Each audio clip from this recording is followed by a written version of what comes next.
Thank you, Madam Assistant Speaker. Since June this year, my region of the Hunter, excluding Newcastle and Lake Macquarie, has had the highest unemployment rate in the state of New South Wales. In July, this figure was announced to be 11.3%. And for young people, it's even worse, with more than 1 in 5 young people, or 20.6% of people aged between 15 and 24 in our region unemployed. And again, they top the statistics. For young people, this is a tragedy. And is this what the Premier meant when he bragged about making New South Wales #1 again, #1 in unemployment? This is an absolute disaster for our region. I have a strong commitment to reducing unemployment in my community. I want people in my community to have the opportunity to work, the dignity of being able to find a job, to contribute to our economy and to our community. And that is why I'm convening a roundtable in my electorate in October with the Shadow Minister for Skills and many organisations involved in the delivery of employment, training and community services for people who are unemployed. These people have come from businesses, training organisations, TAFE, unions and community service organisations, the front line of our jobs industry. My aim will be to work, as always, with my local community to find effective local solutions to the jobs crisis that this government continues to ineffectively tackle. To come up with a more meaningful response than yet another government-funded talk fest with the private sector that will achieve very little. Now, I'm pleased to see that at last the Premier has admitted and obviously agreed that his government is failing on jobs in our region. It's good to see that he is taking the time to ask the opinion of others, and that, of course, is the basis of all good policy making. However, yet again, here we see the Liberals just looking at one sector in our economy. I turn to the objectives of this Act as stated on the papers. We see in Section 3A, one of the 4 stated objectives of this Act in establishing jobs for New South Wales as being to utilise high-level private sector business experience to provide strategic advice to government. Yet again, we see this government seeking advice from their mates in big business without any input from the community, from job skills networks, from unions, from the long-term unemployed or any other stakeholders in this process.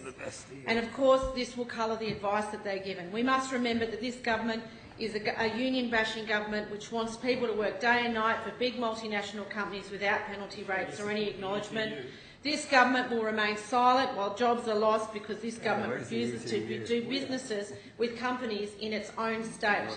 This government who cut funding to my local business enterprise centre, which provided assistance to small businesses in regional areas grappling with the changes to technology, to industry, to help give them practical help that will provide more jobs.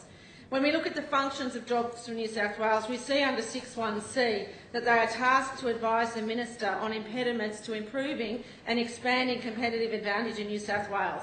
And we know already that this government and that side over there will use this forum to bash unions. Is it any wonder that a government who hates workers can't seem to create enough jobs for them? And this is now impacting on some of our largest manufacturers and mining. You have the Minister for Industry making disparaging remarks about the Planning Department and Mining Awards dinner. You have a lack of coherence in any government policy on jobs, a pot-like approach to tackling unemployment, and now they're calling on their mates in big business to join them on what will become a thinly veiled attack on workers' rights. At every turn, this government adds further indignities to those who cannot get a job, blaming them for not being able to get a job because they expect to receive a living wage for hard work, for their contribution to our community. And we all know that this government is bereft of ideas and bereft of simple goodwill towards the unemployed in our community. On the 5th of August, I wrote to the Premier of New South Wales, the Honourable Mike Baird, on behalf of more than 12,000 people in our region who are looking for work and can't find a job.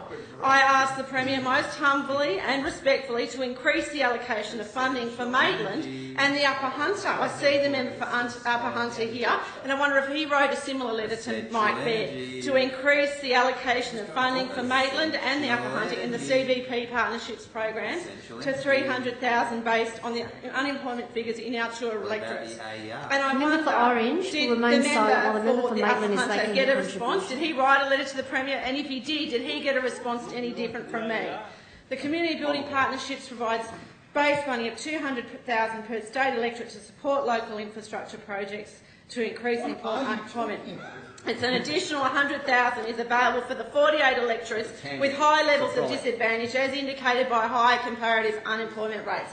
And this government has lost the opportunity to help my region, the top region for unemployment in this state, of accessing extra community building partnership funds. If, as the CBP guidelines suggest, that inclusion on this list is based on comparative unemployment rates, you will have an opportunity to make your contribution in a minute, Oatley. Then the exclusion of Maitland and Upper Hunter can't be justified, and these electorates should immediately be included on this list for additional funding.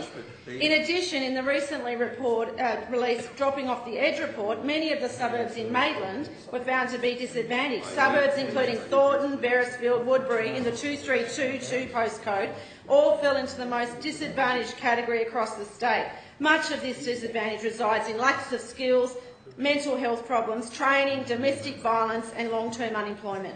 The cycle of disadvantage caused by and impacting on unemployment is well advanced in my community, and this government has missed a vital opportunity to fix this. And this board that they are putting together with just their mates from big business won't go anywhere to fixing it. Our community needs more funding for community building partnerships, which will help with increasing community engagement amongst our youth and unemployed in the short term, and hopefully increasing employment in the longer term. On the 24th of August, I received a response to my letter to the Premier from his Parliamentary Secretary, the Honourable Catherine Cusick, MLC. He couldn't even take the time out of his day to concern himself with the affairs of Maitland and respond in person.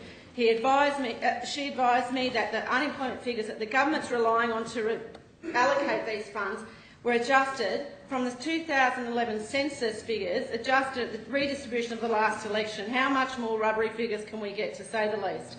And these statistics are 4 years old.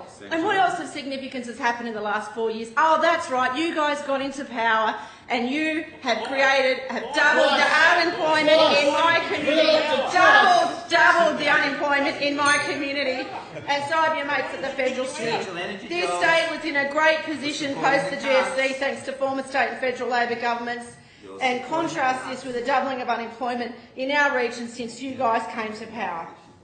I was at the Hunter Business Chamber last month with the new CEOs of our airports and seaports, and members there expressed to me their views, these are your business friends, that you guys have dropped the ball on this, that you've lost the focus on the Hunter, that former Deputy Premier Stoner had showed significant commitment to regional defence job strategies which would have impacted positively on the Hunter in the Gillard's government's 213 Defence White Paper. Contrast this with the recent infrastructure audit which was completed recently and totally ignored the Hunter. In the last 4 years, our economy has been negatively affected by you guys at a state and federal level, and there are thousands of people with fantastic skills and abilities who have lost their jobs as a direct result of the lazy and incoherent approach you guys are taking to employment. I stand with the people in my community. I stand with everyone in our community who can't get a job. I support this bill in its aspiration to increase employment, but like so many others in our community, I have lost any faith in the ability of this government to ease our unemployment situation. Speaker, Madam Assistant Speaker, I am committed to getting Maitland working again and to ensuring that we get the essential services we need to ensure that all of our community is able to fully participate in work, education and high-quality health and transport. And I note that the infrastructure promises that this government... The government benches continue to intervene. You will be put on a call. The member for Maitland will be heard in silence and you will respect her contribution. If you can't do that, you can leave the chamber. And I note the comments of the last speaker about the infrastructure development in her region, and that the fact that the glacial pace and the infrastructure development in my region and the lag that's been there is directly responsible for a lack of jobs in our community. And it's time that this government does more than set up another committee of business hacks who won't be able to help solve the unemployment problem.